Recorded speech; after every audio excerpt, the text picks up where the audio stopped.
Saudara-saudari yang terkasih, hari ini kita merayakan Tritunggal Maha Kudus.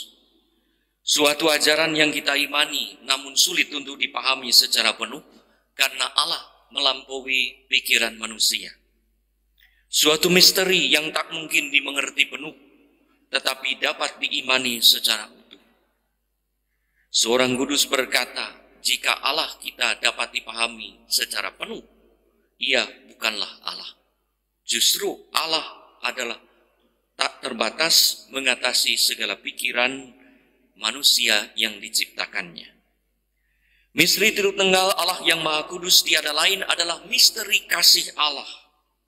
Yang pertama-tama bukan menjadi objek pengetahuan untuk diketahui, tetapi subjek pengalaman untuk dialami, didekati, yaitu Allah yang satu dalam tiga pribadi yang dialami karena kasih-Nya yang besar, menciptakan manusia dan alam semesta dengan baik adanya, menebus manusia saat manusia jatuh dalam dosa dan berada dalam tubir maut, serta menguduskan manusia yang berziarah menuju tempat kudus di mana Allah bertahta.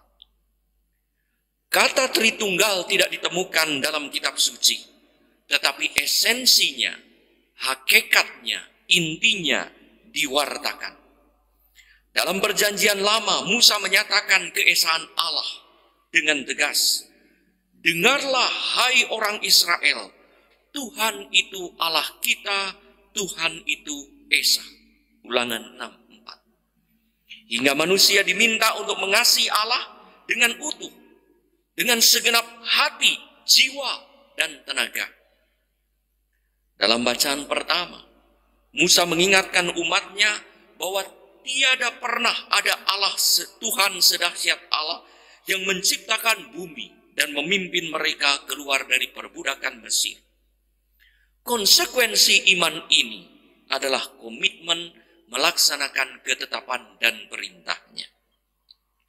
Dalam Perjanjian Baru, Paulus juga menegaskan keesaan Allah ini, bahwa tidak ada berhala di dunia dan tidak ada Allah lain daripada Allah yang Esa. Keesaan Allah dipahami Paulus dalam tiga pribadi, Bapa, Putra, dan Roh Kudus, terutama saat menyapa umat, seperti misalnya dalam surat pada jemaat di Korintus 1:3. Kasih karunia dan damai sejahtera dari Allah Bapa kita dan dari Tuhan kita Yesus Kristus menyertai kamu. Rumusan ini kalau kita perhatikan dengan baik, disampaikan juga oleh para imam pada saat misa setelah atas nama Bapa, Putra, dan Roh Kudus. Biasanya saya mengatakan damai bagimu, rumusan untuk uskup. Tapi saya hari ini menggunakan rumusan untuk imam.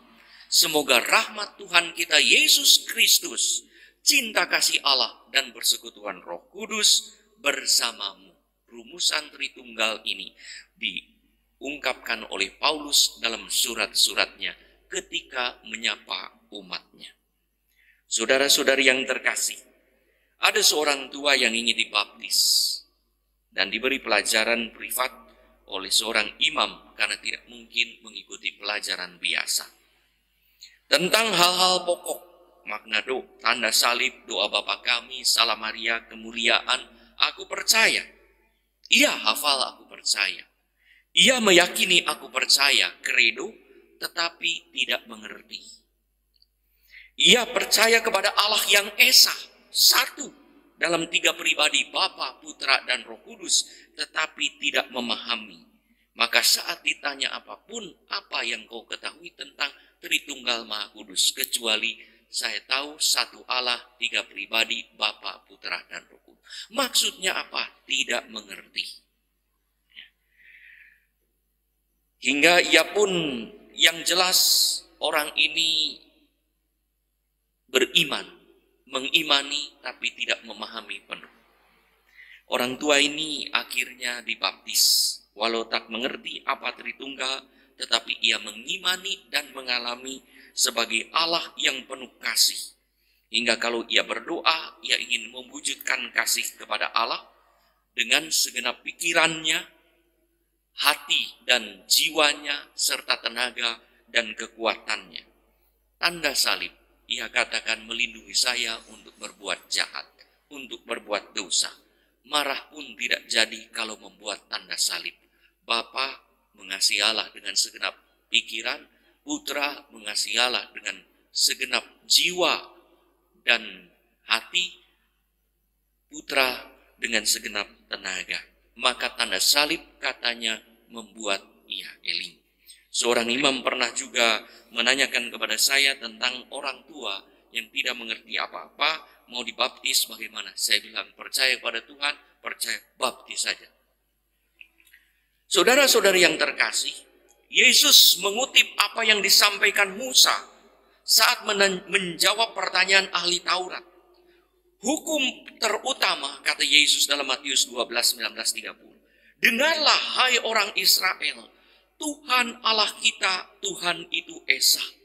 Kasihilah Tuhan Allahmu dengan segenap hati dan jiwa, dengan segenap pikiran, dengan segenap tenaga dan kekuatan. Ajaran keesaan Allah ini dilengkapi oleh Yesus dengan ajaran Tritunggal saat ia hendak naik ke surga dan mengutus para rasul. Karena itu, Injil hari ini, karena itu pergilah, jadikanlah semua bangsa muridku dan baptislah mereka dalam nama Bapa, Putra, dan Roh Kudus. Dan ajarlah mereka melakukan segala sesuatu yang kuperintahkan kepadamu. Itulah misteri satu Allah beserta kita dalam diri Bapa, Putra, dan Roh Kudus. Satu hakikat Allah dalam tiga pribadi. Allah mengutus putranya untuk menyelamatkan manusia melalui ajaran dan karyanya. Putra mengutus Roh Kudus yang dicurahkan pada gereja saat Pantekosta. Ajaran inilah yang harus diwartakan kepada segala bangsa sehingga mereka melakukan perintah. Ajaran dan perintahnya bukan semata untuk diketahui, tetapi untuk dijalani.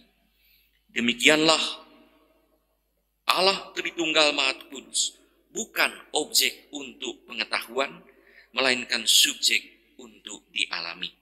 Bagaimana Allah berbelas kasih kepada kita dan bagaimana kita diajak untuk mengajarkan perintah kasih ini dengan melakukannya. Saudara-saudari yang terkasih, setiap hari kita membuat tanda salib Bapa, Putra, dan Roh Kudus. Amin. Berapa kali kita membuat tanda salib? Di balik tindakan tersebut, kita mengimani Allah Tritunggal.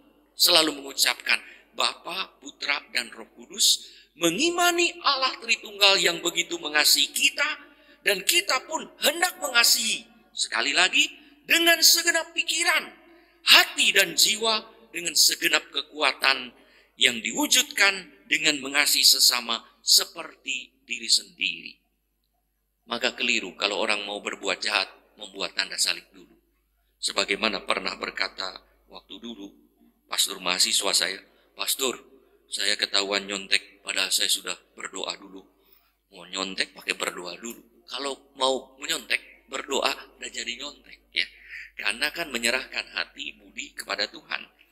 Kalau kita semua mewujudkan salah satu makna tanda salib itu, salah satu saja maknanya, maka kita akhirnya akan menjalankan perintah Yesus. Sama seperti aku telah mengasihi kamu, demikian juga hendaklah kamu saling mengasihi. Ajaran Allah Tritunggal menyadarkan kita betapa Allah mengasihi kita dan betapa kita diajak mengasihinya lewat kasih kepada sesama, di mana kita dipanggil untuk berperan sebagai rekan pencipta Allah, co-kreator. Allah Bapa yang memelihara dengan cara memelihara dan mengembangkan ciptaan Allah dengan baik, benar, dan adil. Dan sebagai rekan penebus Sang Putra dengan melakukan dan mewartakan pertobatan dan pengampunan dosa, serta sebagai rekan Sang Penghibur Roh Kudus, co-advocate, yang tadi koredentor, yang menyatakan kebenaran dengan hidup sekudus mungkin. Semoga saudara-saudari yang terkasih, semakin kita banyak membuat tanda salib, semakin kita menjadi pribadi yang beraromakan Trinitas, yaitu pribadi yang penuh kasih, yang menghadirkan Allah Tritunggal yang kita muliakan dalam karya penciptaan, penebusan, dan pengudusannya. Dengan semakin banyak berdoa, kita makin mampu menghadirkan kasih Allah. Dengan demikian, orang-orang semakin mengalami kasih Allah Tritunggal sekalipun mungkin tak memahaminya secara penuh.